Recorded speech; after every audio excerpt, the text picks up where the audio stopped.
Have you ever felt that anguish of losing control?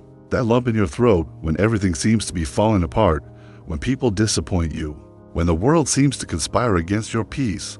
In this video, you'll discover the 9 most powerful Stoic lessons to stay calm even when everything goes wrong. These are time-tested principles used by warriors, leaders, and philosophers to face crises, betrayals, and even death with dignity. Stay until the end, because after these lessons, your mind will never be the same. You're on the Stoic Sage channel. Let's dive into the teachings. Lesson 9. Control what's within your power. Stoicism teaches us that serenity begins with a simple yet powerful distinction, separating what depends on us from what doesn't. Epictetus, one of the great Stoic masters, said our true freedom lies in focusing only on what we can govern: our thoughts, choices, and actions. Everything else, other people's behavior, external circumstances, the past, and even certain aspects of the future, is beyond our direct control.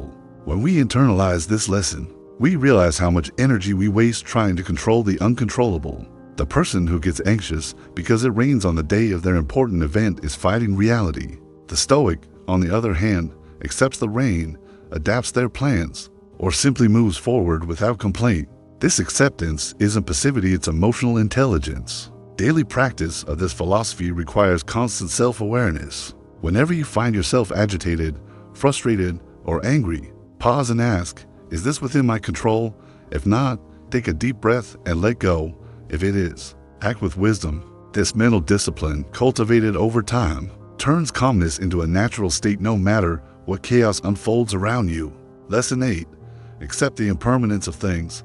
Marcus Aurelius, the philosopher emperor, wrote in Meditations, "All things are ephemeral, both what remembers and what is remembered." This reflection reminds us that nothing in life is permanent. Joys pass, sorrows fade, fame vanishes, wealth can disappear, and even the dearest people will one day leave us. The Stoics didn't see this truth as cause for despair, but as an invitation to freedom. When we understand that everything changes, we stop clinging excessively to external things. If you lose a job today, a new opportunity may rise tomorrow. If a relationship ends, life goes on. Pain is inevitable, but prolonged suffering is optional. It arises when we resist the natural flow of existence. Practicing this lesson means cultivating healthy detachment. It means appreciating what you have without depending on it for happiness. It means embracing each moment as if it were unique because it is. When we live with this awareness, anxiety about the future and regret over the past lose their grip, and the calm of the present becomes our true home. Lesson 7. Practice premeditatio malorum. Seneca, the great Stoic philosopher, recommended a powerful exercise, premeditatio malorum, or the premeditation of evils. This means mentally visualizing the worst-case scenarios: losing a job, facing illness, enduring betrayal. Not to torture yourself, but to emotionally prepare. By doing this regularly, we discover something revealing. Many of our fears are exaggerated. The mind tends to turn small problems into imaginary monsters. But when we face those monsters head-on, they lose their power. If you've consciously thought about how you'd handle bankruptcy, for example, your fear of it diminishes. And if it actually happens, you'll be better prepared to face it with serenity. This practice isn't pessimism, it's strength and realism. The Stoics knew life is unpredictable and challenges will come, whether we're ready or not. The difference between panic and calm lies in mental preparation. Those who train for storms don't flinch when the clouds appear. Lesson 6. Turn obstacles into opportunities. Marcus Aurelius wrote, "The obstacle becomes the way." This phrase captures one of Stoicism's most practical lessons. Rather than complaining about difficulties, we should use them as stepping stones to grow. Everything that appears as a hindrance can be reframed as a chance to develop strength, creativity, or patience. Imagine losing your job. The common reaction would be despair or anger. The Stoic, however, would ask, how can I use this to evolve?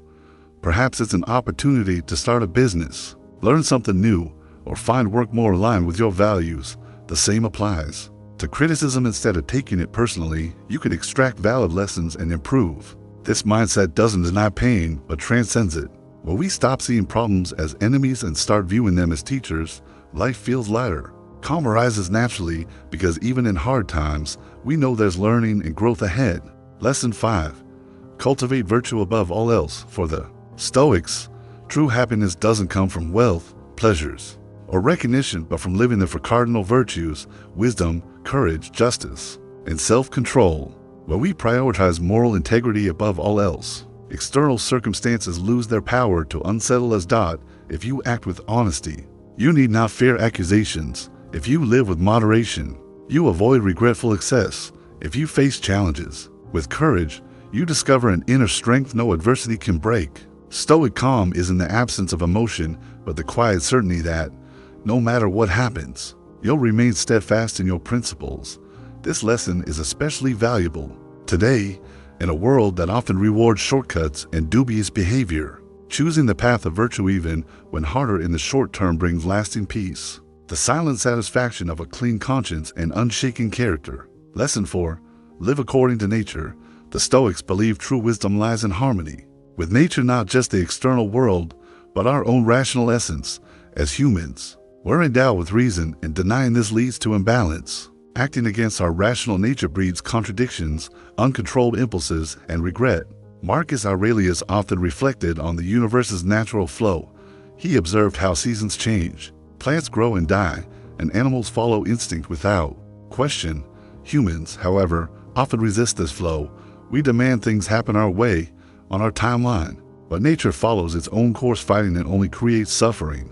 To live according to nature means accepting we're part of a greater whole. Just as ocean waves have their rhythm, our lives have cycles: action and rest, joy and sorrow. Embracing this reality helps us stop forcing outcomes and instead learn to flow. Calm emerges when we realize we don't need to control everything, only to play our role with excellence. Lesson 3. Master your perceptions. One of Stoicism's most powerful teachings is that events don't disturb us, our interpretations of them do.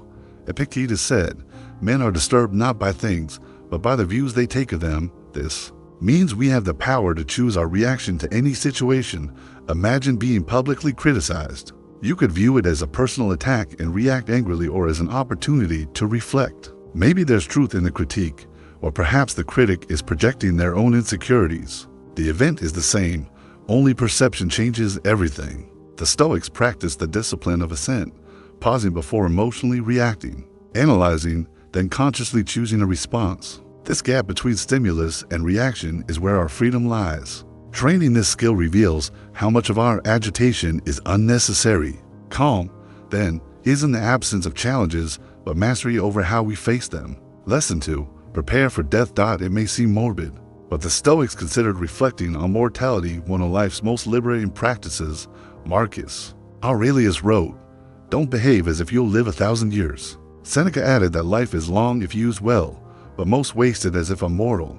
Contemplating death isn't pessimism, it's a reminder of life's brevity. Recognizing our limited time makes us value each moment. We stop wasting energy on trivialities, petty conflicts, and vain worries. Death teaches us that much of what stresses us today won't matter in years or even hours. Moreover, accepting death removes its terror. The Stoics saw finitude not as tragedy, but as natural. Facing this reality lets us live with more courage and less anxiety. Stoic calm stems partly from this reconciliation with the inevitable. Lesson 1. Practice gratitude even for hardships. Gratitude is a pillar of Stoicism, but not just for blessings. The Stoics took it further, being thankful for challenges. Marcus Aurelius said, "The obstacle is the way," and Seneca called difficulties disguised opportunities. When things go wrong, instead of complaining, the Stoics asked, "What can I learn?" Missing a train might offer time to reflect or read. Betrayal could teach discernment. Even physical pain was seen as a test of character, a way to build resilience. This mindset turns adversity into an ally. Rather than playing the victim, you become a student. And when we cultivate gratitude even for trials, life feels lighter. Stoic calm doesn't ignore pain, but transcends it through wisdom.